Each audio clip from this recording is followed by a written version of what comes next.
over there. Yeah. She'll be better. The mic will be better. Not the. All right, let's see if this button goes. Okay. Today, I am here to give you the assurance that I have not forgotten you. If we want to see the new evangelization become more than just jargon, if we want to see it grow legs and gain traction and change the world, we have got to take seriously our responsibilities as husbands and fathers, and especially as sons of God.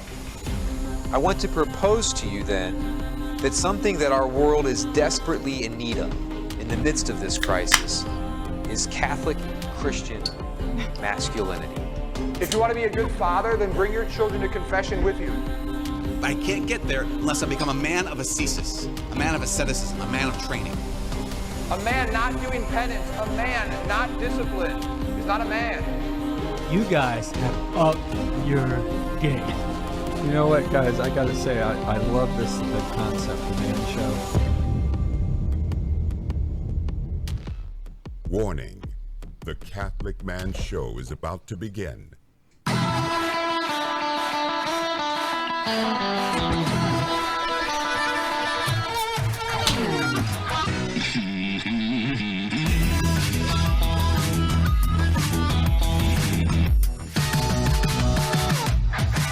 Welcome to the Catholic Man Show.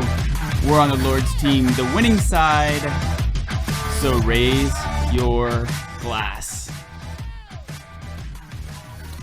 Adam Minahan here, sitting to my right is David Niles. Juan on the buttons this evening. We have Mr. Jim Spencer in the house. No one can break in. He is our bodyguard. He will put you in a headlock. Yeah, because he's still allowed to do that. He is allowed to do that. Yeah. And we have a very special guest. We're going to do another first. Or it's kind of a first. It's almost a first on the Catholic Man Show, which we Similar love. to a first. Yeah, we do like to do that. Dave, I'll let you introduce the guest. So we have Dr. Christine Myers, all the way from across town, Tulsa, Oklahoma. I live like a mile from here. Right. Okay. I guess I think about you used to work at St. Bernard's. That's right. Which is like not even really across town. It's only like 4 miles away from here. You live a mile away? I'm practically your neighbor. We should totally have a coffee picnic. and picnic, and I live right by a park. You know that? We saw her at the park not too long ago. Did you? But maybe a month and a half, 2 months ago, 3 months ago? I don't know. It's like 5 years ago. COVID. It was before COVID? Okay. That was like February. Well, I have kids. At the soonest. I have kids. Look, time and me, we don't hang out a lot. Yeah. So yes. you have a doctorate in theology.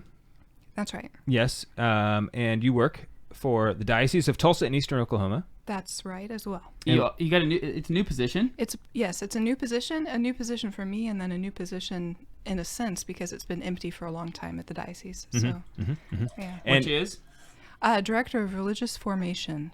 Mm-hmm. Yes. Which also includes Family Life, the Family Life office. It does. Mm-hmm. And Family Life. Yeah. And the pro-life. I have a family life. You have a lot of things that encompass that. Yes. That title. Yes. Pro-life Pro-life. side, family life side, catechesis side. Mm-hmm. You're a very busy person, so we thank you for being here. Thank you. Well, I'm honored to be here, so thanks for having me. Yeah, so Adam, I don't know if you actually said, but Christine, you're our first professional female guest. Not that our wives are not professional. We did have our wives on the show one episode, and that was a lot of fun because they basically just said a lot of great things about us the whole time, which I didn't actually anticipate, but worked out great. I just loved it. My favorite episode. It really worked out for us. Worked out great for me, okay? How many dishes did you wash to get that to happen? I don't even know. I don't even know if I did. A month's worth? I don't know. Yeah. If you put them in the dishwasher, does that count as washing them? Maybe close enough. Yeah, okay. So anyway, we're excited to have you on. We like to make a ceremony when we do things for the first time. Okay. Necessarily or unnecessarily, we don't care. We just do it anyway. Mm-hmm. So we're excited for you to be here. And we're all drinking stouts. Because apparently you like stouts. I like stouts. I do too. I'm a stout guy. Oh. I don't even care if it's the summer. Some people are like, I can't drink a stout in the summer. I'm like, I can. All right? Because I like it. Yeah. So you were drinking a Founders, the Founders Porter, is that correct? Founders Porter, that's right. Yes. And I've been told it was chosen for me because it has a picture of a lady on the front. A very classy, I'm sorry, dignified lady. A classy, dignified lady on the front. Yeah. Yes. She does. She has a hat. Yes. That's a nice hat that she has She's on. wearing a very nice also, hat. that's just a really good beer. Oh, well, good. I'm happy to try it. I've never had the Founder Stout Porter, so. And then Adam, you and I are drinking Full Grown Ombre by Tubbs Brewery. I almost drank it already without 12.1% alcohol. Wow. Okay, I will be sipping this. Dag Nab. Is that what it's called? What is this? A wine? It's an imperial stout with coffee, coca, vanilla, and ancho chilies. So that should be interesting. Yeah. Does yours have something on it? Silky black with a creamy tan head. Nice. The nose is sweet with strong chocolate and caramel malt presence. Hey, if it has chocolate, you're in. I'm in. Okay. Yeah. Yeah. How come we're not better friends? Well, this is ridiculous. We live a mile away and we're like the same. Yeah. Okay. So we're on the Lord's team. We're going to talk about that. Yes. The winning side. So raise your glass. Cheers. Cheers to Jesus. Cheers. Cheers. Cheers, Juan. I want to give a shout out to Juan as well because he's just been doing a phenomenal job as our producer. He's been helping us with all the buttons every time we have an episode, but he also put together this interview for us. Dave and I didn't have to do hardly anything. And he brought the beer. So Juan, well done, my friend. I hope this is incredible. I hope other men have friends like you because you are a awesome friend. That's true. Juan, you are an incredible friend, but I could not have two friends like you. I don't have enough time. I don't have enough. That's exactly right. I don't have enough time. I just can't share that much. But if I didn't have you, my life would be empty. Truly. Well, that's not true. Truly, it would. Okay. You don't know. Well, you don't even know. I think your wife would disagree, and your children. Well, I think she would agree. So we're gonna don't even act like you know me. You don't even know me. Yeah. So we're gonna be talking about a topic this evening that is near and dear to really everybody's heart, which is women. Men are very interested in the topic of women. Women are very interested in the topic of women because they are women. Probably for different reasons. But but they're still very interested. Definitely different reasons. Yeah. I mean, I think so. Yeah, definitely. Yeah, but it's going to be a fun topic. I'm excited about it.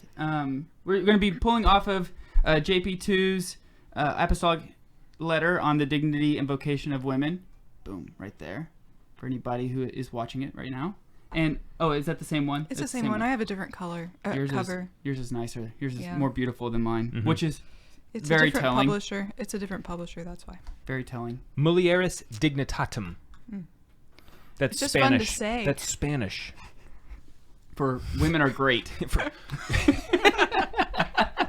It's Latin for on the dignity of women. Is that right? That's right. Yeah. That's right. Is there really a prepositional clause in there on the dignity of women, or is it just dignity of women? It's the dignity of women. The is is a possessive, so. You know Latin. I asked you earlier what other languages you spoke, and you did not say Latin. Well, my Latin is really, really minimal. Okay. I'll Strictly give you a pass. ecclesial? I'll give you a pass. Probably even less than ecclesial. I don't know what it would be. Okay. It was ecclesial like 10 years ago, but now it's... Ecclesial minus? Yes. Okay. Ecclesial minus. That's right. Dr. Myers, it's amazing how, when you read this apostolic letter, and even just his JP2's Wednesday audiences on Theology of the Body, how much a man who is a chaste man knows of a woman.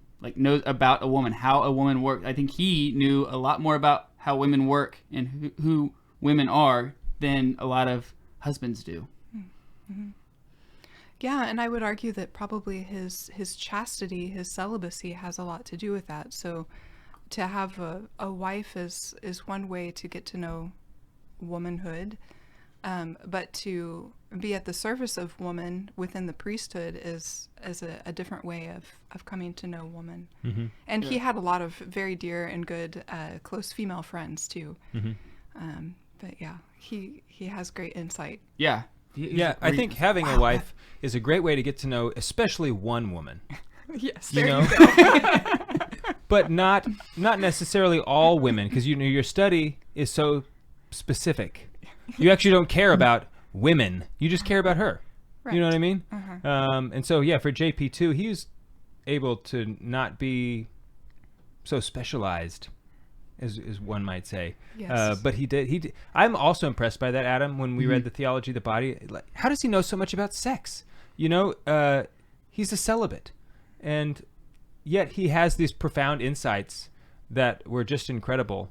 It kind of reminds me sometimes of St. Thomas Aquinas, who also had these deep insights into certain things. But I think just like the more innocent you are, the more clear-minded you are. Right. The more steeped you are in virtue, the clearer you're able to see reality. And so you can actually, you'd think, oh, you don't have any experience with this sin. How do you know so much about it? Well, that's why he doesn't. That's why he knows so much about it, because he can see it so clearly. Sin makes you dumb. He's not fooled by the enticing, fakeness, or, he's not tricked into thinking it's something it's not. He knows exactly what it is. Yeah. No, I think that's definitely true. I think too, suffering purifies the soul, and John Paul II certainly experienced a lot of suffering growing up in Poland under communist rule, and living through an underground seminary, and just the Second World War. There was a tremendous amount of suffering that he went through. He was a pure soul and a man of very deep prayer. And that contact with God also makes you see things more clearly. No doubt. Yeah. So when we get back, maybe we can talk just a little bit about your vocation. Okay. Sure. That'll lead into the topic this evening. Does that sound good? Sounds good. All right. Here with David Niles, Jimbo Baggins, and Mr. Juan Posada. We'll be right back.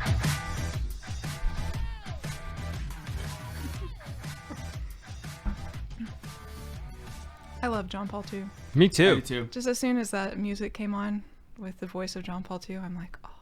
That's him. That's the guy. That's him. I like him. He's here. He's so great. Yes. Yeah, he is. So I pulled that audio from a talk he gave here in the United States with when he and Ronald Reagan were together. And like I just happened to I was just listening to basically all of John Paul II's speeches that he gave that were in English, and because I was like, I don't know anything about, I hadn't heard that speech before, and it was like, with Ronald Reagan, that'll be cool. I dig Ronald Reagan, and when I heard that, I was like, that is an awesome little clip, a little sound bite. So I saved it. So I would only drink stouts if it wouldn't make me incredibly fat. Oh, you like it, Sector? I like it very much. Yeah, it's very good. Good. Good. Yeah, so we'll just kind of maybe just talk just a little bit about your vocation, and then go into how awesome women are. Okay, great. You ask me questions, and I'll do my best to answer. Hey Jim, do you not have a beer? There's a beer right in there. Oh, you have one. Okay, I just wanted to make sure. I saw your empty glass. I just didn't want to. I didn't want you to be left out. This is super good. I'll never make my way through an entire beer, so you can. I'll be I like stout, but I'm. After the second segment, you'll probably change your mind. Yeah, she'll be like, okay, this is going to be longer than I thought. Yeah, I'm actually going to start drinking this more. A very interesting show. Do you have any more? Do you have any more, actually? Of hers, yes. Of ours, no. I knew it. Dang it. It's important. This? Maybe you want mine. Maybe you want mine. It's fantastic. You know this one. It is so good. No, it's from McKinney, Texas. Nice coffee flavor. Yeah, and chocolate. Like a a rich dark chocolate in here. Very nice. Okay, let's keep rolling. I like this. So it's like body, roast, color, full. Yeah, all of them, everything.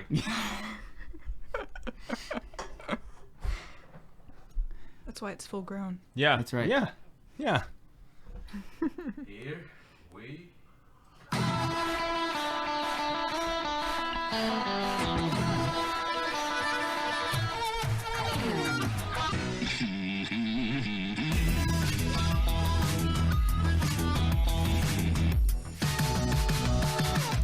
Welcome back to the Catholic Man Show.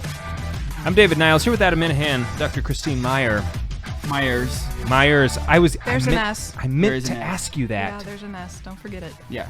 Because downstairs, one of our members called you Meyer, and the other one called you Myers, and I went, "What is it?" Myers. My apologies. It's okay. No worries. So thank you again for being here. We're talking about Mulieris Dignitatem. And Dr. Myers. Sorry. God. Strike 2. Thank you. Yeah. That's the last one you get. Yes. The third one you're out? Yeah. What are you going to do if that happens to me? I don't know. We'll see. Okay. That could be interesting. Yeah. I'm curious about your own vocation. Mm-hmm. So tell us about how your vocation, how you discerned it, just briefly. Sure. A little bit into the inner life of Christine. Yeah, sure. Sure. So I'm somebody who went back and forth about religious life or marriage for many years, trying to find my path. So both paths were really beautiful to me and very inspiring. So I had a really hard time discerning my place. I think a lot of people can relate to that. Yeah. Sure. Yeah. I mean, they're both so beautiful. So, so eventually, though, the Lord made it clear to me that my path was to belong to Him alone. And by that time, I'd already explored a lot of religious orders and hadn't found a place among them. I thought they were wonderful, but it just wasn't. Something didn't fit. It just wasn't for me.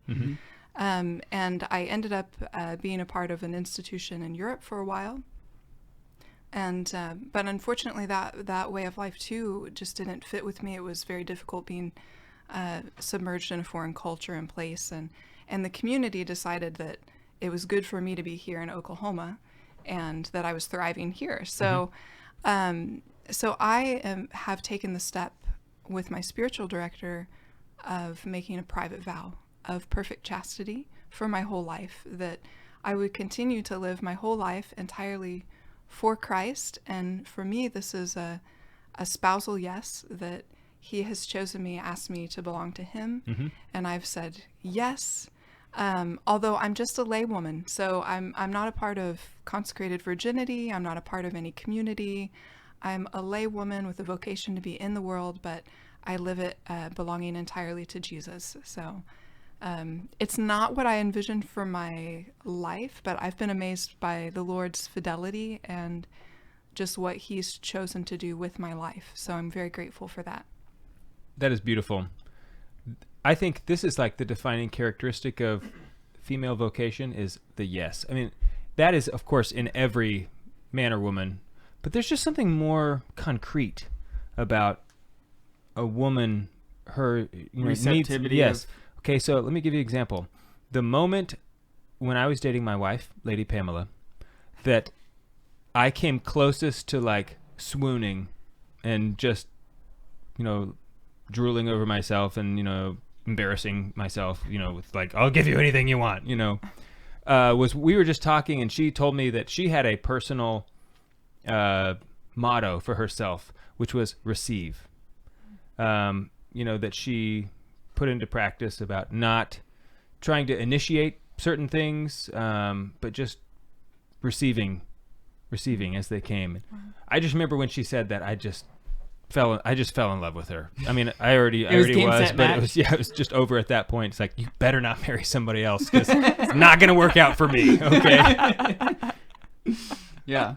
So maybe we start with the woman of all women, our mother. Yeah. Because I think that's kind of where, in the apostolic letter, John Paul, who had a deep love for our mother. I think for a lot of reasons, like you said, he suffered a lot. His mom died when he was young, so it was a natural gravitation towards our mother. Thanks be to God. And his how he relates that to Eve and the new Eve. What are your thoughts? You think that's a good launching point? Sure. I always love to begin with Mary. I think that's a great idea. Okay. Yeah. So this document was written in the Marian year. I believe it was 1987.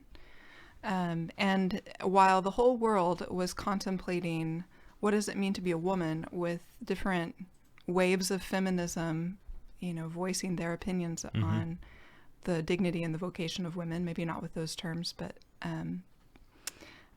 definitely that theme, the Holy Father brought forward this reflection on the dignity of woman. And of course, the way that he helps us see and appreciate that dignity is by taking us to the very heart of our salvation, which is, of course, the person of Jesus Christ. But God made man is inseparable from Mary, because Mary is the mother of the Savior, the mother of God. And so she is an archetype, she's an exemplar of the fullness of the feminine vocation in all of its diversity, since, Mary's the only one who's both virgin, totally consecrated and belonging to God, and also mother, carried a child in her womb. And so every woman finds in the Virgin Mary elements of her own vocation and a model that she can follow. Yeah, Mary gets really confusing sometimes because she is simultaneously the daughter, wife, and spouse of God. Yes. It's like she's her own grandmother or something. And it's like, it's dizzying if you don't think about it too hard all at once, okay? Yeah. Ponder it over time, because, like I said, you'll get dizzy. Well, it's true that man is made in God's image and likeness. So the absolute fullness of what we image is found in the community of the Trinity. So every relationship of love that we experience on the human level has its prototype and its origin in God himself. And Mary's like the woman who's just living at the very heart of all of that. So all of those loves that we experience maybe in a human way, she has them like all wrapped up all together in her relationship with God. So like you're saying, she's daughter, she's spouse, she's mother, the whole fullness of that divine love is in her heart. Which is why she's inseparable. Yeah. Yes, why she's at the heart of, and it helps us too, because I know when I was younger, I was kind of taken with feminism for a while, and I can't remember who it was in my family, my parents or my grandparents, who's like, well, the Catholic Church is the most pro-woman because of their devotion to Mary. And I thought, but wait a second, God is a man. Like, what about Jesus? Isn't he the best? And he's a man. So how are you telling me that woman is so exalted? But when you come to understand that Mary's role in the salvation is that of a creature, yes, and so it's secondary, of course, and it's always just a participation in the work of God, and yet it's essential. Mary's yes was a real participation in the will of God to save us. He said, will you be mother of the Redeemer? Not in those exact words, but that's the meaning of the angel's message. And she says yes, she participates in that and offers the whole of her being to be a part of that. So, yeah. I mean, it's amazing. If Mary hadn't said yes. I'm so glad she did. Yeah, right? It's like, I think it's a father of the church, or I forget which writer it is that said this, but, the angel has his greeting, and all of creation is just on the edge of its seat. Mary. Holding its breath. Yes. Are you going to say yes? Say yes. Please say yes. Please say yes. So one of the themes in this document is just the notion that you have to receive love in order that you can return love. I once heard someone asked the question, is it more important to love or to be loved? And I think a lot of people would naturally say, oh, it's more important to love, because it's more important to give than to receive, so we think about kind of it in that terms, but they said, no, it's more important to be loved first, because it's only when we know we are loved that we can love. Talk about why that's important, and how is it that woman is, in particular, is so vital for that interchange of love. Yeah, well, I think John Paul II says in here that the woman makes that a reality, that vocation of communion and of love. So you have in the creation of mankind in the garden, You have Adam, and then you have Eve brought from his side. And it's when she's brought from his side that humanity becomes a communion of persons. And so she, it's really beautiful to think of it, his reflection in Theology of the Body, because he has woman coming to consciousness before man, and man is there affirming and loving her. This is woman at last. And so it's in that love of the man for her that she even comes into consciousness in the first moment. So, and then you see that replicated then at woman when she receives a child, right? And the child is placed on her breast. The first experience of that child in this world is to be embraced by the love of its mother. And that's the foundation of a healthy and strong humanity, because we were made to be loved and to love in return. And of course, all of this was so beautifully is an image of God and God's love, that God, the God that we adore, is one God. There is no other God but He, but He's not a lonely God. He's a God of communion. Yeah. Yeah. So when we get back, I posted on our social media to have the guys who normally listen to have their wives tune in as well. Oh, You'll be here. good. So one of the things I'm going to ask you when we get back is, how can husbands uphold the dignity of their wives, and some pointers you may have. Oh.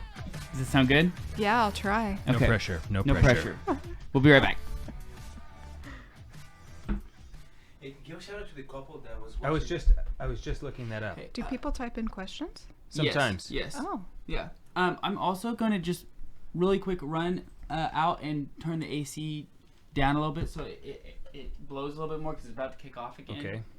I forgot to turn it down since we're all here. I will allow it. Okay. I'll be right back. I think no, we won't kick you out because you don't have 3 strikes yet. No, yeah, I get another strike. I'm still good, right? You're still good. I meant to ask you that downstairs. I'm embarrassed that I didn't. I want to ask you about the helmet and the Statue of Liberty back there. Okay. She's a woman. Is that Joan of Arc? No. No, it's What is Lady that? Liberty, right? Oh, Lady Liberty. Oh, okay. I was thinking of the helmet, but Joan of Arc wouldn't. Why have is a helmet Liberty like a that. lady? Or is that just Lady Liberty and like Mr. Liberty is just in a different place? I don't know. Is there a Mr. Liberty? Some historian is going to email the us. Constitution is Mr. Liberty. Okay. I thought that was Uncle Sam. Don't go political on us. Yeah. What are you looking for? Oh, Tyler. Yeah, I got it. Oh, okay. I got it. I'm sorry. Don't jump the gun. I apologize. You may have ruined it. You may have ruined I'm it. so sorry. You culpa. just ruined everything. I'm so sorry. But I forgive you. Thank you. We were called to. Because of my holiness. Yes, that's right.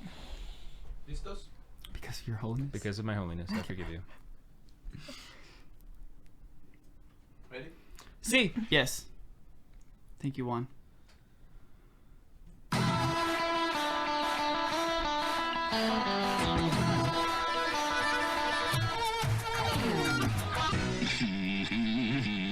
Welcome back to the Catholic Man Show. We're all sipping a little bit of a stout beer. Very delicious. Talking about the dignity and vocation of women with Dr. Christine Myers. Again, thank you, Juan, for getting this all set up. Shout out to Tyler McKee and his wife, Mrs. McKee. It's their 8th anniversary today. Oh, congratulations. And they're watching They're tuning us. in. On their 8th Wow. anniversary. So hopefully we say something that'll Please, only you're not make you regretting love it. each other more. Yeah, I think. And Jesus more. Just do that. Just love Yeah. Jesus. If you love Jesus, then you'll be fine. Then you'll be great. You will be fine.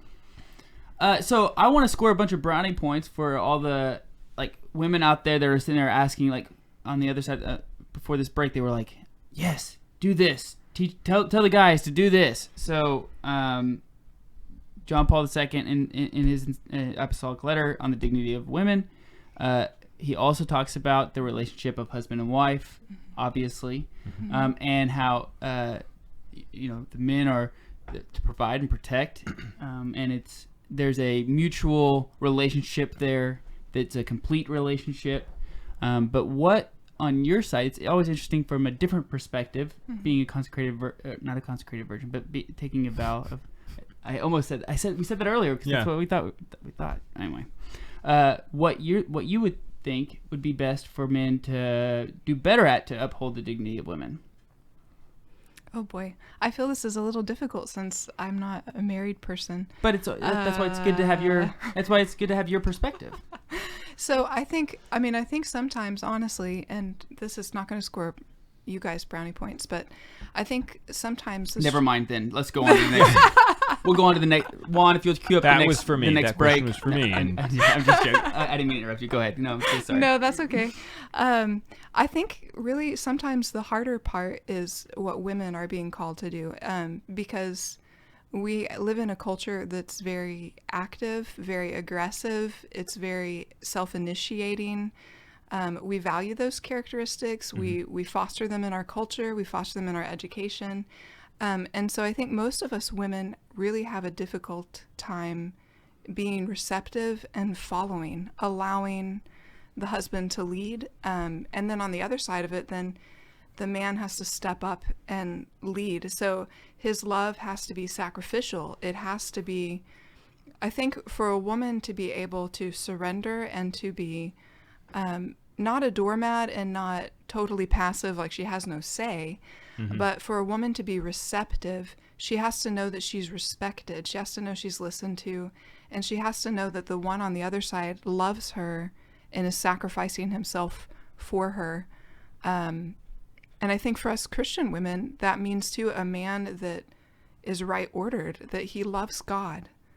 And like you're saying, love Jesus, right? Jesus says, if you love me, you'll keep my commandments. So none of us is perfect, but we all have to be striving to love God and follow after him. And I think that will help heal a lot of the difficulties that we find in our relationships, whether it's in our marriage relationships or work or children or whatever. Yeah, that's like Venerable Fulton Sheen said it in his book, 3 to Get Married. I have heard many good things about that book, but I have not had the pleasure of reading it. I've only read portions of it, but you can get the gist. I read a meme, which was a quote quote from that book. So I basically know it all. Facebook meme. So it's like, I read it. Yeah. I can do a whole. I read parts of that book. I can do a whole episode on this. Yeah. I think I got the notion from the meme. Dr. Myers, I want to ask you, going back to the fall, we see before COVID. You mean like before COVID? Like, are we talking about 2019? Before or? COVID. This is Pre-COVID. Pre-COVID. This is pre-COVID. It is pre-COVID. Okay. Yeah. Actually, it's immediately after the fall. God tells man, I kid. God tells woman that your desire will be for your husband, and that he shall rule over you. In your opinion, what does that mean? Because I find that a little bit difficult to interpret. Exactly what does that mean? That your desire will be for your husband, and he will rule over you. And then beyond that, how has that caused? I mean, I think that's the source of so much tension. The feminist movement is largely a reaction, I think, to the spousal relationship gone wrong. So what does it mean, though, in your opinion, first of all? Yeah, well, those are the wages of original sin. So that's not your desire will be for him, but he will rule over you. Those are consequences of a breakdown in the order of love and obedience, that man would belong to and love God, and that in belonging to and loving God would receive every human being as a gift from God in respect and not in lust and not in manipulation and not in all the bad things that we see, right? But the fall has broken those relationships.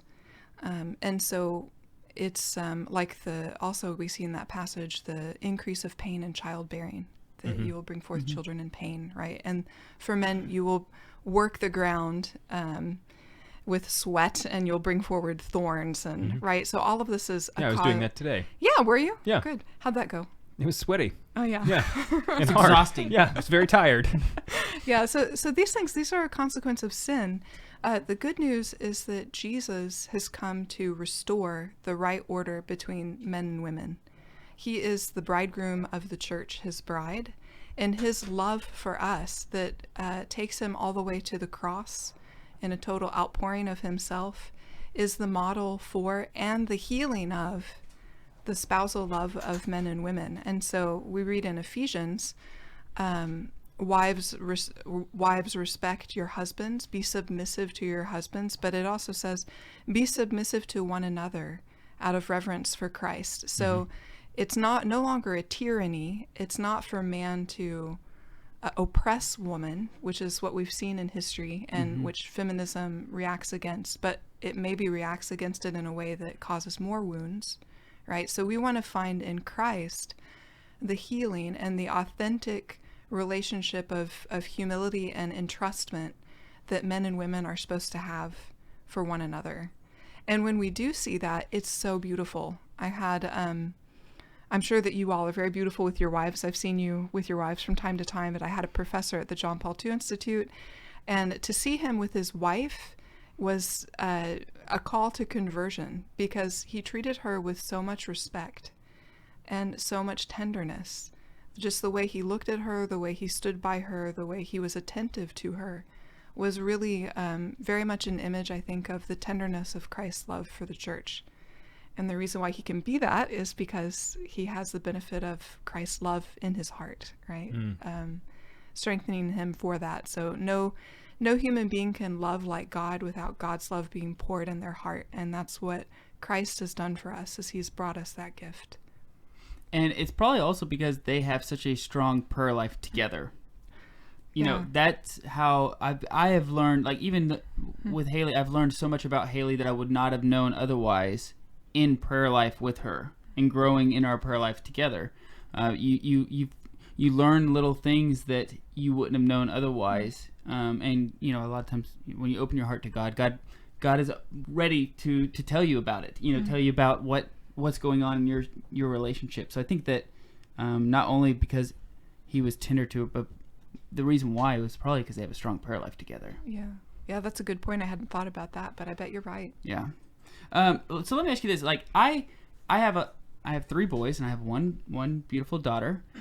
It's easy for me, or it's easier for me to work on the vocation of my boys, just being a man.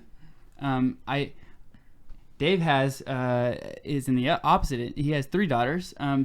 But for me, I think it does not come as natural for me to promote vocation in general to a girl, to my daughter. What advice do you have for me? Do you mean, tell me what you mean by vocation. Do you mean like a specific calling obviously, in the church? Well, she's only 3 right now, so I don't have to, obviously our main thing is just like... She hasn't made up her mind? She hasn't made up her mind yet. I have asked her... Wow, you really are struggling. I have asked her to go ahead and sign a contract. As soon as she's of age, we'll put her in a convent, but I don't know how binding that is. But, obviously right now we're just, we're trying to get our prayer life down. We're trying to just be... But, as she grows older, how do I cultivate and keep her heart open to God as a father? How do I do that? What's the best route for me to take? Well, I think the first thing that you do is that you are who you are. You are a man who loves God, who practices your faith, and who is a loving father. Because in being that, you are an image of God the Father in her life. And that gives a woman security and strength, openness, confidence, and puts her on a right path for a chaste life.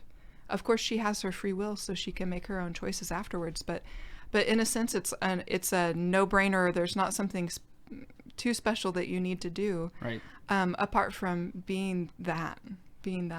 I mean, the no pressure thing is always good. Like whatever path God wants for her, because He has a a special plan for her life, right. And just you telling her that will be. Well, I think that a lot of times as dads, we're always trying to fix problems. We're always trying to can I be the save? Can I be your helper? Can I save you from? So you want to have these perfect answers for her, but you're right. You have to remember that God loves her way more, infinitely more than I do anyway. So all I really need to do is just have her love Him, and He will their relationship will lead her to the vocation that she's called to. Yeah. Yes, because it's a call from him. So. Right, not from me. So that contract is not binding. Not legally or in any way. Yeah. It just gives me a little bit of sense of peace. At no point in time would that resemble anything remotely valid. And may God have mercy on your soul.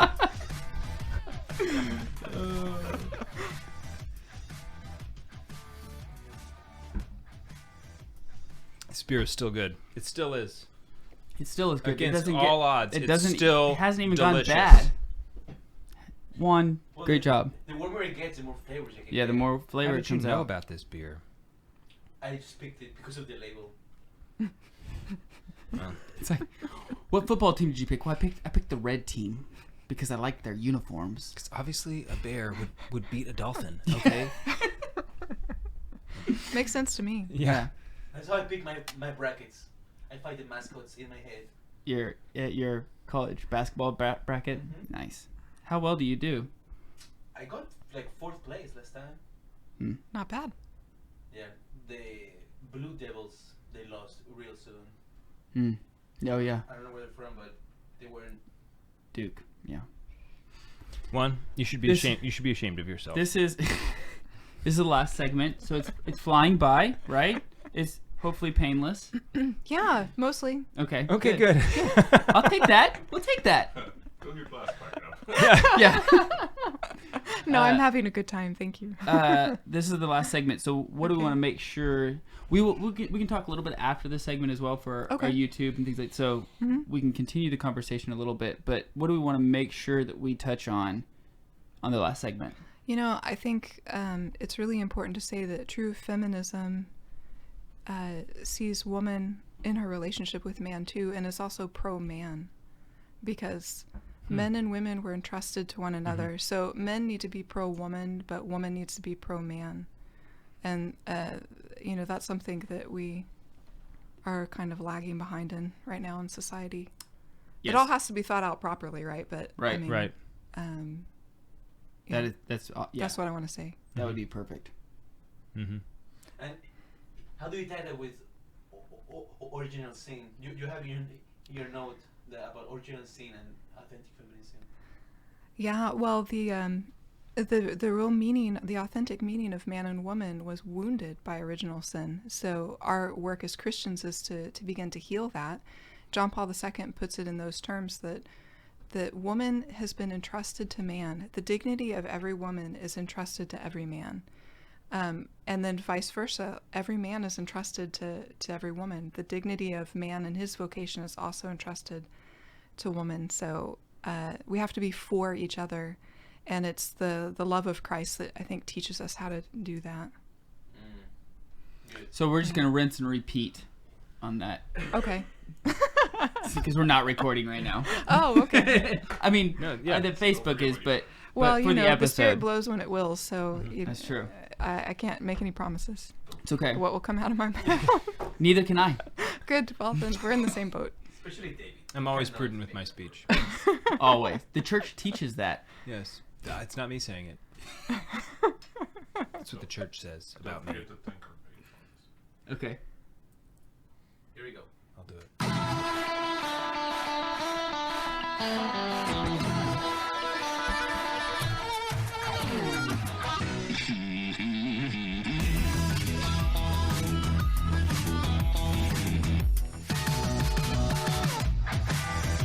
Welcome back to the Catholic Man Show. I'm David Niles. The studio is looking decidedly more beautiful today, and I think it's because we have a woman here. And it's Has really nothing- nice. It's really nice. It is. Yeah. That's one of the things about women, is that they're beautiful. Men are not beautiful. No. Oh, I disagree. No. I know you think that. Let me tell you how I know that no woman actually thinks her husband is like beautiful in a strictly aesthetic sense. Because I have heard my whole life women say stuff like, well, I used to think he was cute, and then I got to know him, and I just don't think he's cute anymore. Or like, oh, I didn't think he was cute when I first met him, but I got to know him, and I think he's so cute. And it's like, you don't even know what cute is. That's when I realized you don't even know. It's totally like subjective, you know, like you could mathematically determine what makes a beautiful woman on the outside. You cannot do that for a man. Like it just doesn't, they're just gross. They're gross looking. No, but can't you say the same thing about a woman? That there are women who interiorly are very beautiful, more so than perhaps other women are exteriorly, but yeah, but the beautiful women on the outside are always beautiful on the outside. I mean, like yeah, she's a terrible person, but she is gorgeous. Rotten tomatoes on the inside. I mean, just awful. But gosh, is she beautiful. I mean, right? But anyway, it's just the way God made you guys. Christine, what I'm trying to say is thank you for being here. Okay. That is what you were trying to say out of all that? Thank you for being here. That was here. 2 minutes of saying that's what you were trying to get across? Look, yeah, and I took the scenic route. That was the scenic route. It was beautiful. Thank you. On the inside. On the inside. Okay, so Christine, what I want to ask your commentary, your thoughts on, it seems like, let me back up just a second. Me, as a member of the body of Christ, and as the member of the church, the bride of Christ, I'm called to a receptive disposition when it comes to the relationship between me and the Lord. Yes. Something that's not as natural for me as it is for a woman. Do you think, how does that play out in your estimation in just levels of holiness? I mean, I don't mean that sarcastically. I really do think that is maybe more easier for a woman to just have this natural holiness to her, just this ability to receive from the Lord that men have to maybe struggle with more. I don't know. Have you noticed that in your own life? I mean, like just. Have you noticed an extra holiness that you may possess? Yeah. I didn't mean it quite like that. Shine your halo. Right. Don't make my hair frizzy. Could you yeah, well, woman, it's true that the woman is receptive. It's part of her nature, the way that her personhood is structured, if you will. And as such, she's a symbol of humanity. So whereas a man in his humanity has initiative and he has this imaging of God in a distinct way. So that in the sacred scriptures we see in the Old Testament, man and woman becoming a symbol of God's love for Israel, right? And then we see that fulfilled in Christ, the bridegroom of the church, his bride. And John Paul II would say the woman who is consecrated has a fullness and the experience of a consecrated vocation because by her femininity, she's bride. By her nature, her human nature, she's bride. Every member of the church is bridal in a sense, because Christ is the bridegroom. Now, what does all this mean for holiness? Women are an image of the receptivity without which there is no holiness. So this is part of the importance of why women are not ordained to the priesthood. A priest, his masculinity becomes one with the masculinity of Christ, an image of God the Father. But woman always represents humanity and the fact that if we, as human beings, male or female, are to come into union with God, we must be receptive. We must be open to God. And that, so that it doesn't matter if you're pope or cardinal or priest, if you lack that receptivity that is the Marian dimension of the church, then you won't yourself become a saint. You might fulfill an office, but you won't become a saint. And so that's part of why it's not second best to be a woman in the church and to be an image of the bridal church, because we're sort of the placeholder, I think. And there's some theologians who've talked about this, but we're the image of the bridal church. We're that placeholder for being receptive to God's grace and so being sanctified by him. And so, yeah, it's a model then for every priest, for every bishop, for every father of a family, the way the wife receives the protection and love of her husband, brings forward children, the virtues she practices, all of it becomes a model for him of the path to holiness. That's very beautiful. Yes.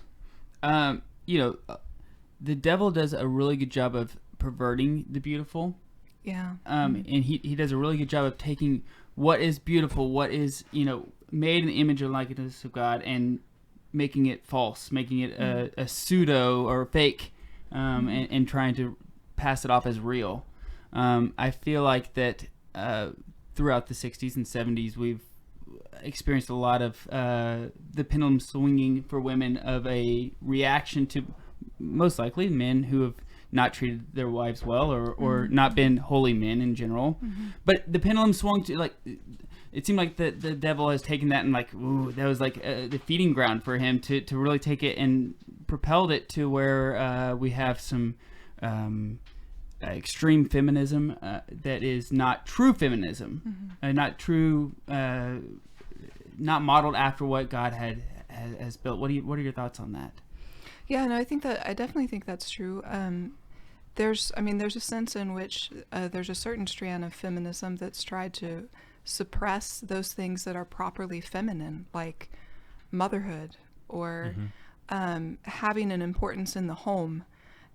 This doesn't mean, now it can be a reaction to, previous generations where it was thought a woman had no business doing higher studies or leading or having, and here I am, right, a woman with the leadership role in the diocese with a PhD, and I'm grateful for those opportunities for myself. But at the same time, I recognize that what my mother did for my brother and I by being totally devoted to us in the home was a really precious gift to us.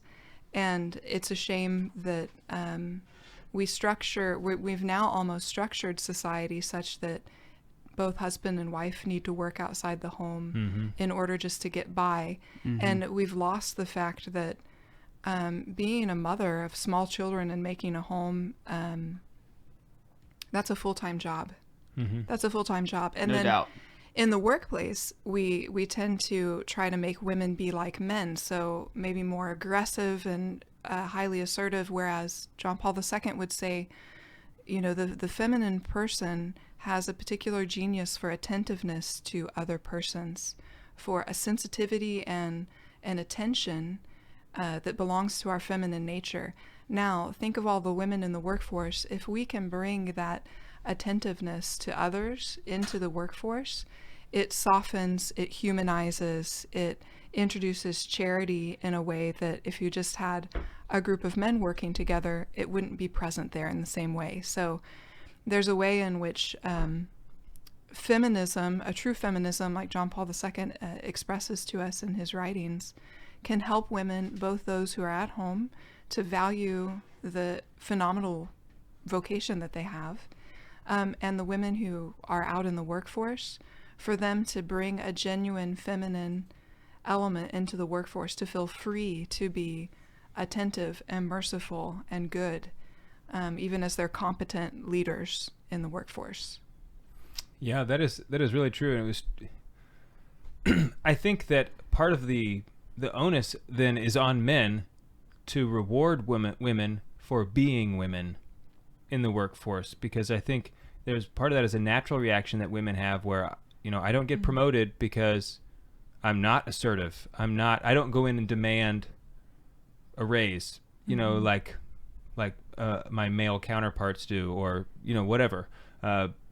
So I think male leaders need to make sure to be receptive to that. Yeah. If I may, receptive to it. Yeah, good point. But you said in between the breaks that being a true feminine genius is also being pro-male. Yes. Being pro-man. Thank you for bringing that back up. Yeah, so that's, something that I really think is important for us today is that, yes, we need to be pro-woman, but we also need to be pro-man. And the sexes are ordered to one another to be a communion of persons and to be a mutual help to one another. So if we're promoting an image of man or an image of woman in order to manipulate, have power over, control, or harm the other, or to push them down, to not let them succeed, to not respect their nature, then in the end we actually are just going to harm ourselves, because we need each other. We belong to one another in the communion of that God has created. So be pro-woman and be pro-man. We just have a little bit of time left. Men and women have different types of authority. Man has an obvious authority. He's stronger. He's the head of the household. What type of authority do women have? How about this? Let's pick that up. Teaser question. Teaser. You can go to our YouTube channel, and we'll pick this up on the other side of the break. If you're listening on the radio or via podcast, Dr. Christine Myers, I'm so grateful for you carving out time, hanging out with us. Thanks for having You're me. You're a blessing to our diocese. You're a blessing to us this evening. Yes. We're so thankful to have you here. Thank you. It's great being here. Thanks. All right, so check out our YouTube channel, but we're on the Lord's team. The winning side. So raise your glass. And cheers to Jesus.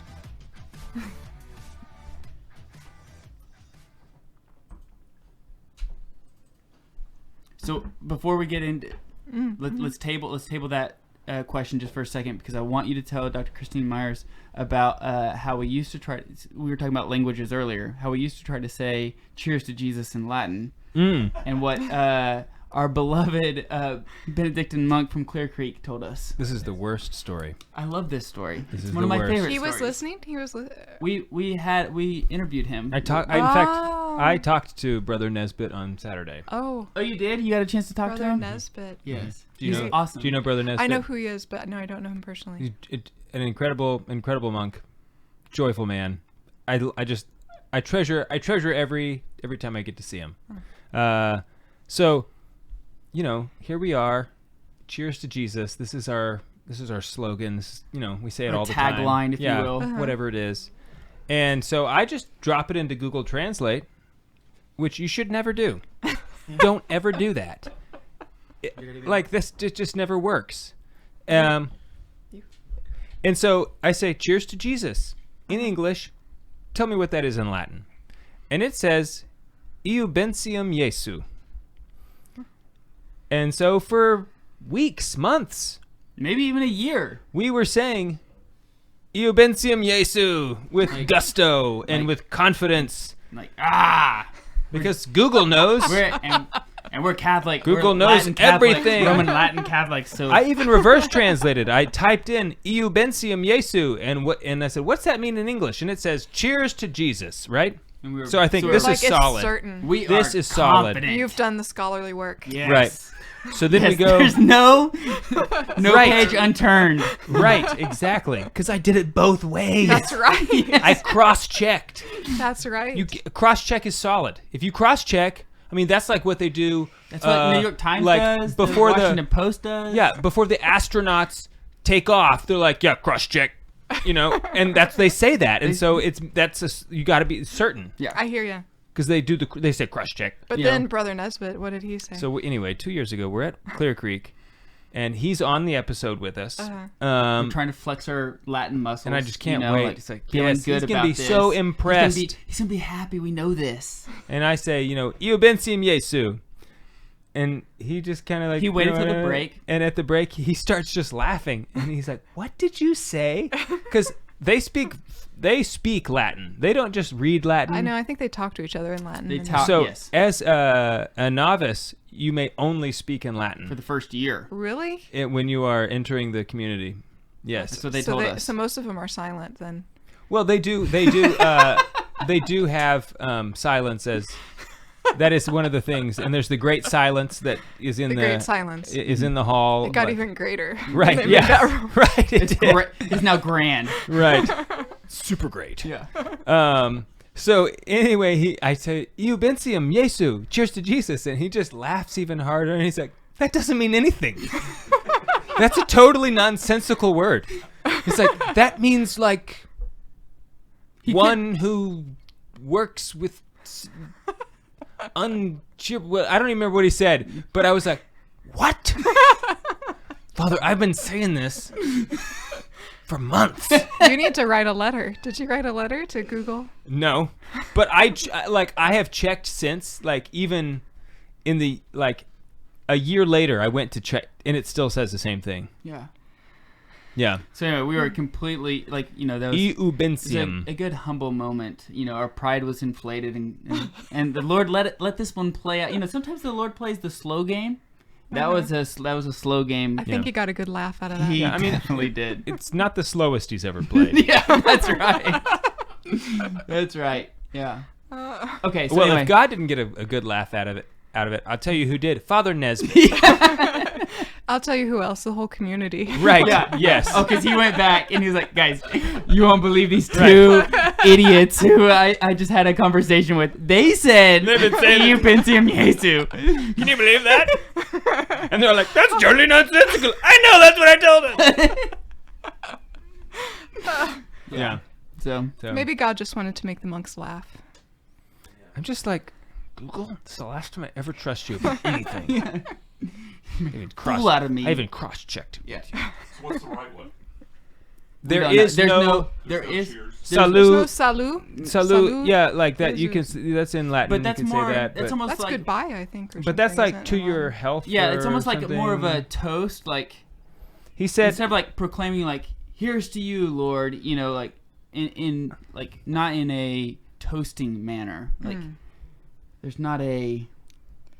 Yeah, we need like something that, because he said the problem with it is that you're like wishing something good to Jesus, and that's like also a silly thing to do because he is good. He is goodness himself, you know, and himself.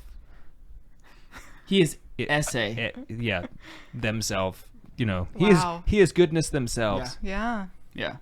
Substantial. Yeah, he just learned that word, and like he just keeps throwing it around. I throw it around.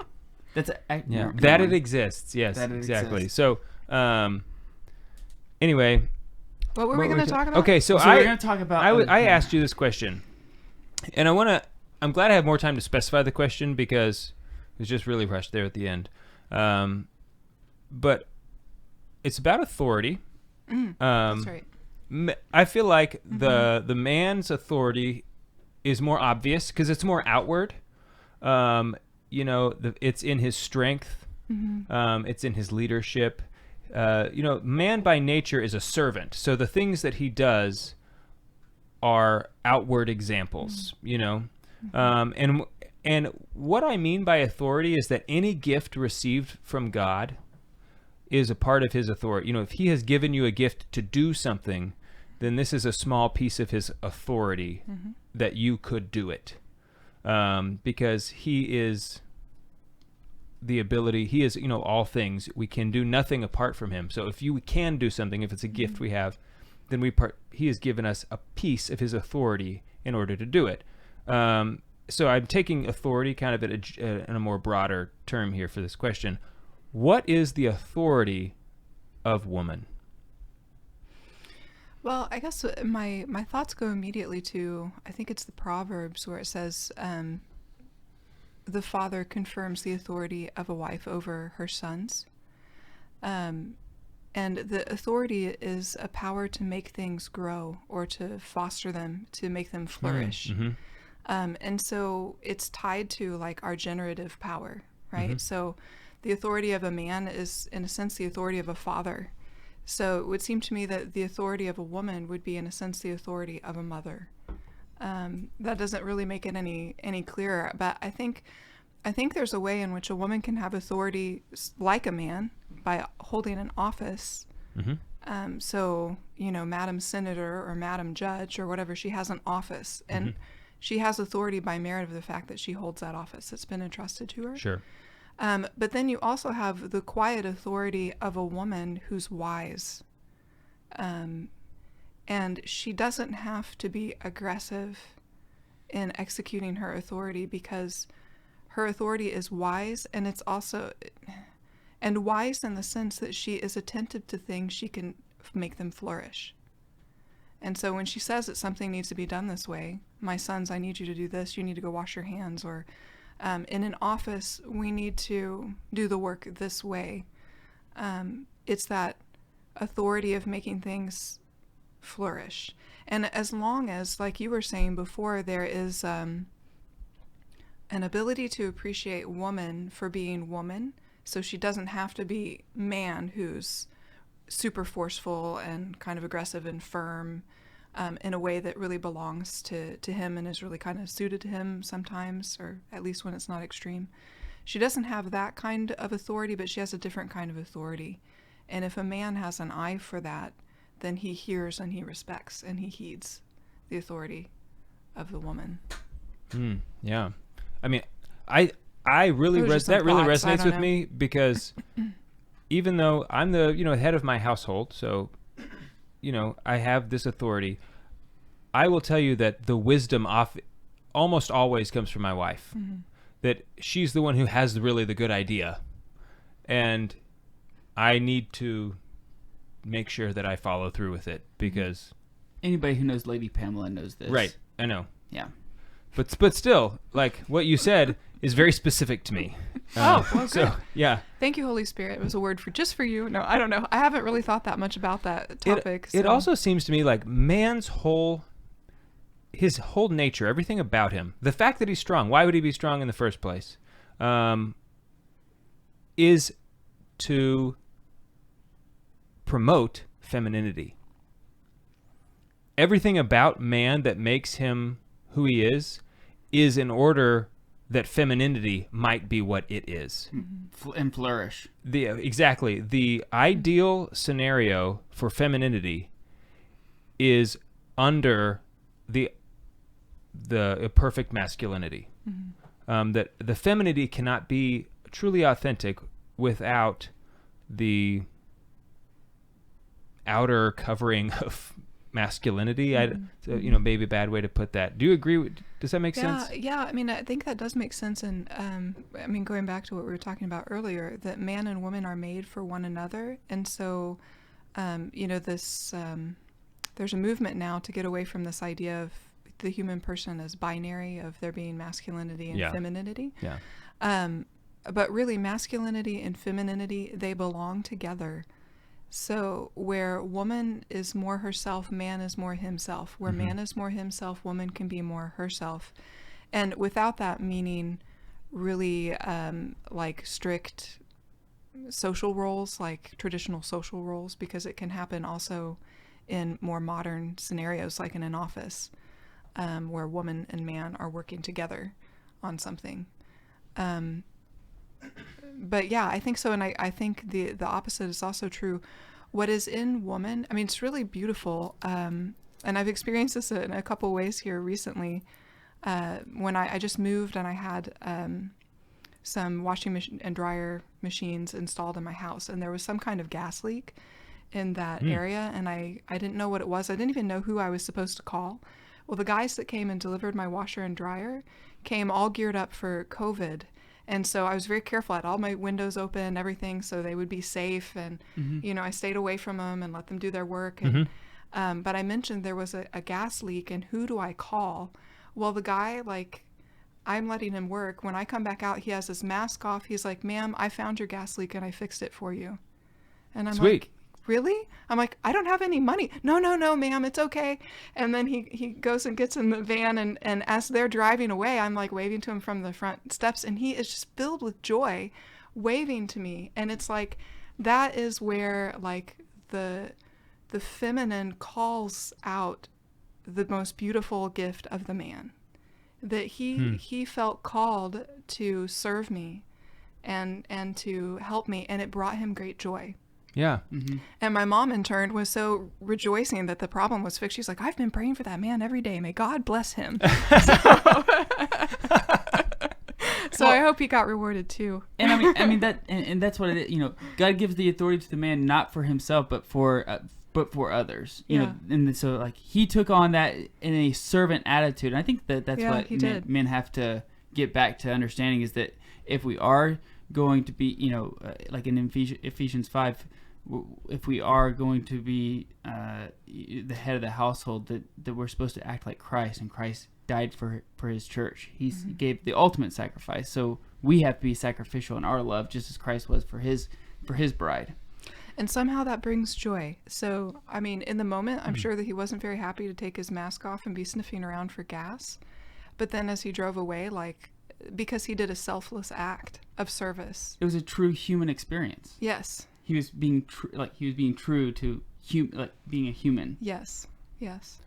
Yeah. So one thing that I often ponder are just the gender roles. There are these traditional stereotype gender roles that society really wants to get rid of. They say, oh, that's oppressive. Or you're boxing in people. Right, exactly. But I don't want to oppress anybody.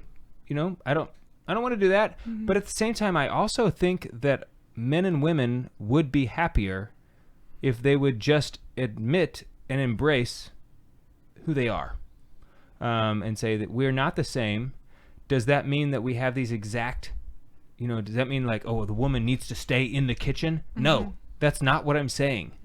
But what is your opinion on these gender roles? Are they correct? Are they incorrect? Are they important or are they not important? Yeah, it seems to me that in general, we only have so much time and so much strength. Okay, so that's true, right? Universally, we only have so much time and so much strength.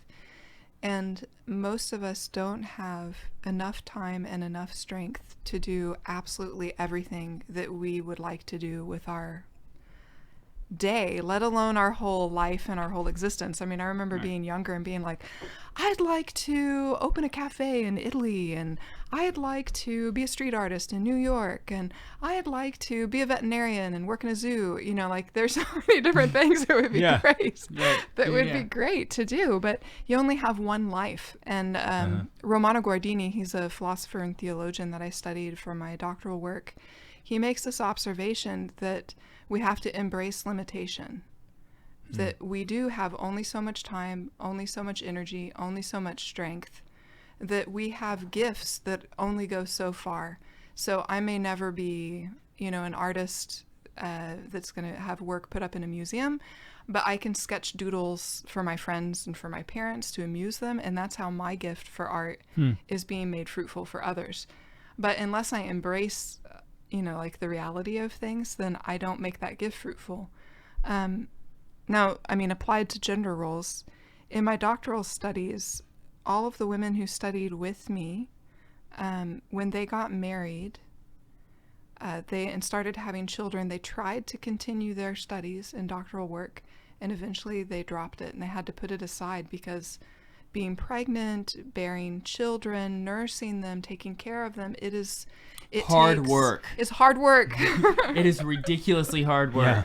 Yeah. That is like a full gift of self right there. And I do have one friend that managed to do it, but she's like skipped 2 grades in school and got a full ride to college. And she's just like, her gifts are beyond. She has more than everybody else. She's got more talents than God the really average loves person. Yeah. Probably had a twin in the womb that she absorbed and like got like a double portion or something. Smart. Yeah. That's how it works, right? She's like Alicia, like a double portion. Yeah. So, I just think in marriage and family life, you have to look at your concrete situation. How much time and energy do I have? What is most important? Is it, do I absolutely have to have more money right now? Because sometimes that's true, you do.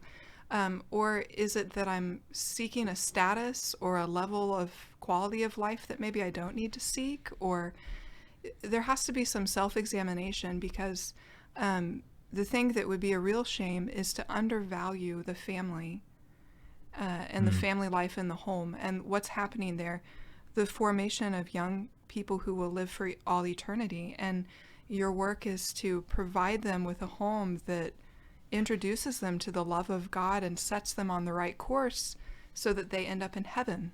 There's nothing more important. And if you need to do some other kind of work on the side to keep your mind stimulated and things like that, then that makes sense. But is it more important that you're the CEO of a big corporation or that you get people to heaven? Right. Yeah. See, now, I don't think Coca-Cola is getting many souls to heaven. Nothing wrong with Coca-Cola, but I don't think they're very effective at it. So that's like overvaluing a kind of earthly success. Now, there are women with exceptional gifts who are out in society working in the world and in leadership positions and doing all kinds of things. I think that's fine, but I just think there needs to be a reflection on that. Like, is pursuing that causing me to miss out on something even more profound and important? Or is this where God is calling me? Has he called me to do this work? And so Right. I'm following him in it, you know? So why do you think that traditionally these gender roles, society would have said the woman's place is in the home? Is there something about a woman's nature that would cause this stereotype to come about? Or could it be something as simple as, well, the woman isn't strong enough to plow the field, and so she does the stuff that the man doesn't have time to do? I mean, I'm just trying to play the devil's advocate on both sides of the coin here. What are your thoughts?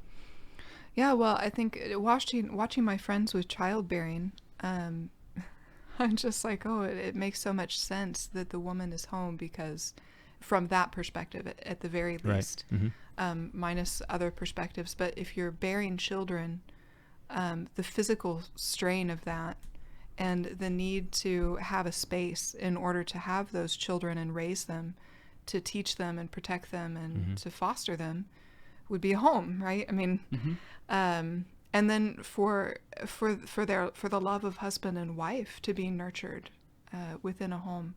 So I mean, keeping a home and making meals is an act of love. It makes the others flourish. And so I think there's definitely something specific to the maternity of the woman.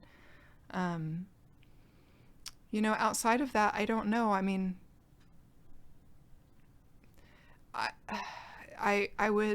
it's all just a conjecture, but I would think too, because women are more vulnerable traveling in the past and being out in the world with men who are not necessarily going to have that woman's virtue at heart. Yes. So the protection of a woman, I think that's also a sense in like, the woman is extremely valuable. So you don't want to make that in the feminist balk against that. It's like, oh, the holy sacred vessel, or, right. We put her on a pedestal. We don't let her do anything. We don't let her get her hands dirty, in a sense.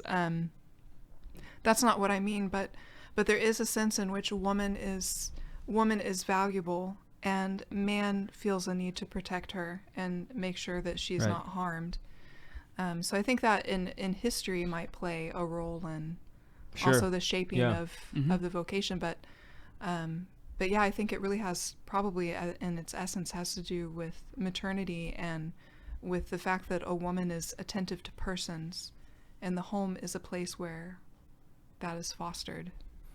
Adam and I have had conversations with our buddy Sam Guzman, and one time, he's the Catholic gentleman, is what he's known for. It's his persona online. And we talked one day about the codependency of the spouses historically that just does not exist today. Oh. 100, even just 100 years ago. Is that a psychological disorder? No. Codependence? I don't think so. It sounds like it, right? Okay. Yeah. I'm codependent on my alcohol. Like, my alcohol's depending on me, okay? Nobody else is going to drink it. Right. Like, it needs me. It needs it. But that the man and the woman could not exist. They couldn't live. They would die without each other. The woman, the man is out making a living, and the man cannot afford a living without the woman. That she was a homemaker. She was literally making all the stuff in the house. She made all the clothes. She did all the cooking. She made all the, she was literally making it.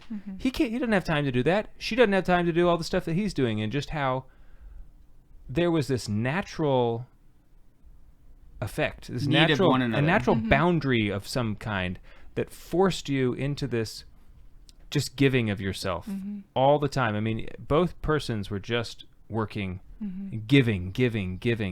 I mean, if he leaves the family, he cannot afford to live. I mean, he might have money saved up. He might stay in a tavern or a hotel, but the money will run out, and then he will starve because he can't keep up the living.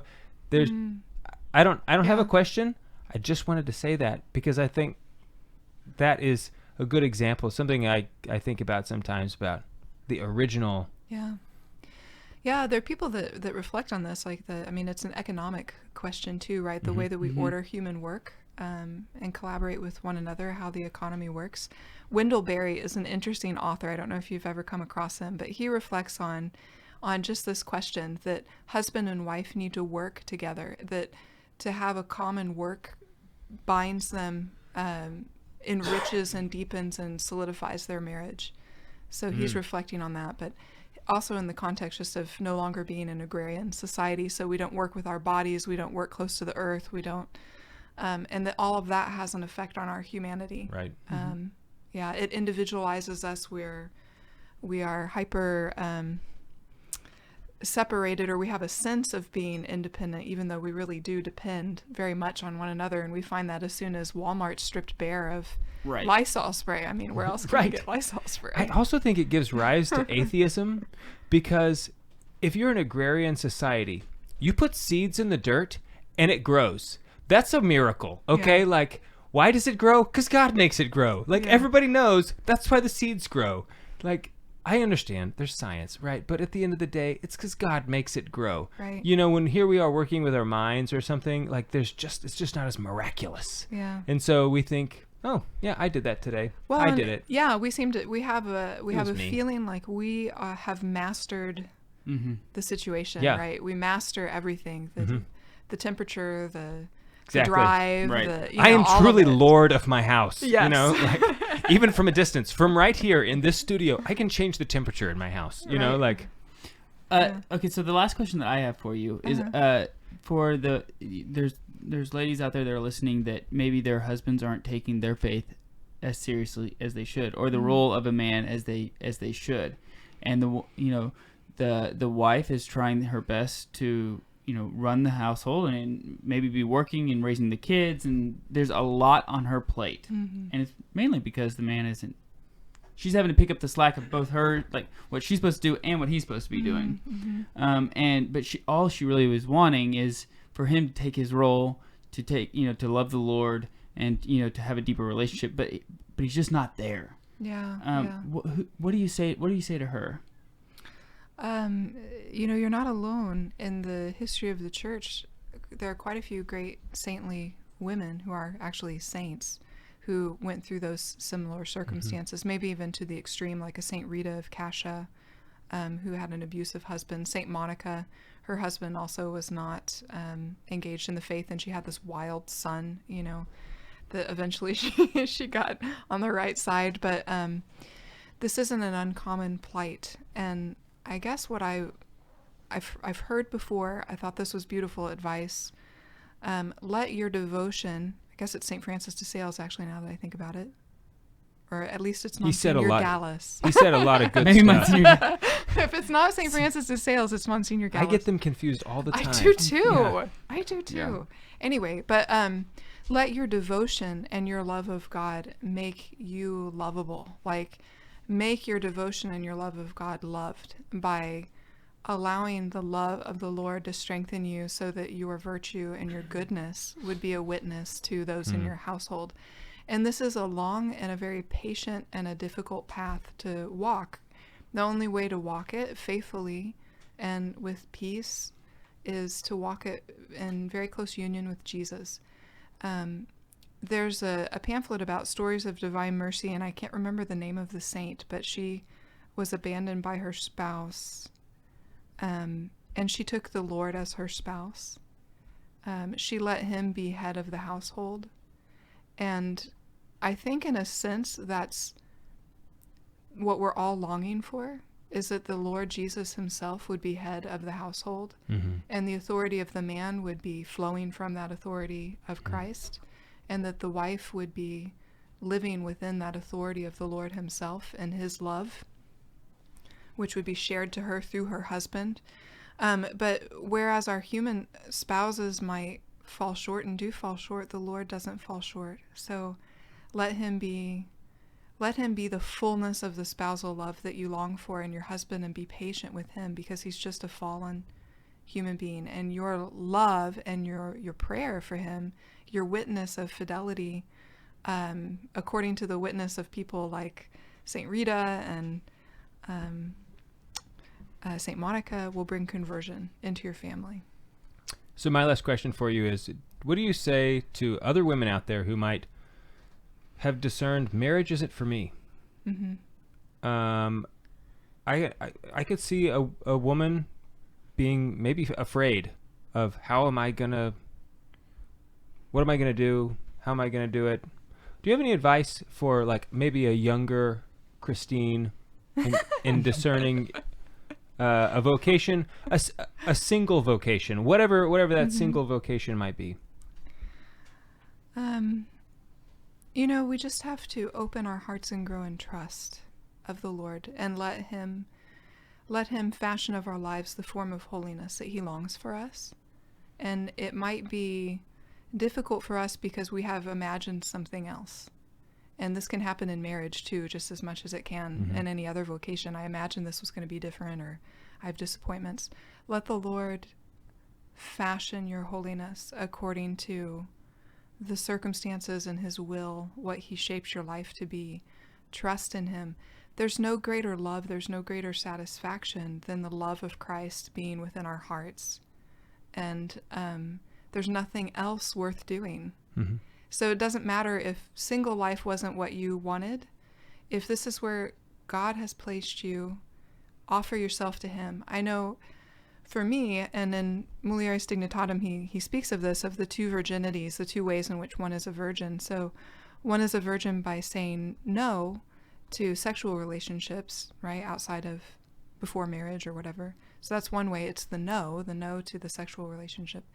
The other way of being a virgin is by saying a yes, by embracing virginity. So embracing that spousal gift of yourself entirely to the Lord. And that's a very serious step to take. So I wouldn't encourage someone to take it lightly, but I would encourage someone to pray about it very seriously. I said, Lord, are you wanting me to give my life to you in a very serious way, to give myself to you for my whole life? And maybe I start by seeking spiritual direction on this matter. Maybe I start by just promising you for this year, I'm yours alone. I'm not going to date. I'm not going to be open. I'm not going to think about that. I'm just going to belong to you alone and see what you do with me in that year. And then follow your promptings as they come. And then be the saint that God makes you to be, and don't worry about the rest of it. Beautiful. We haven't said anything that profound in 4 years. Yeah, I know. Dang it. I'm glad we had her on, though. Thanks for being here, Dr. Myers. Thanks for welcoming a woman on the Man Show. Yeah. It was a lot of fun. I hope you come back. It was fun to be here. Thank you. Yeah. Sure, I'd love to.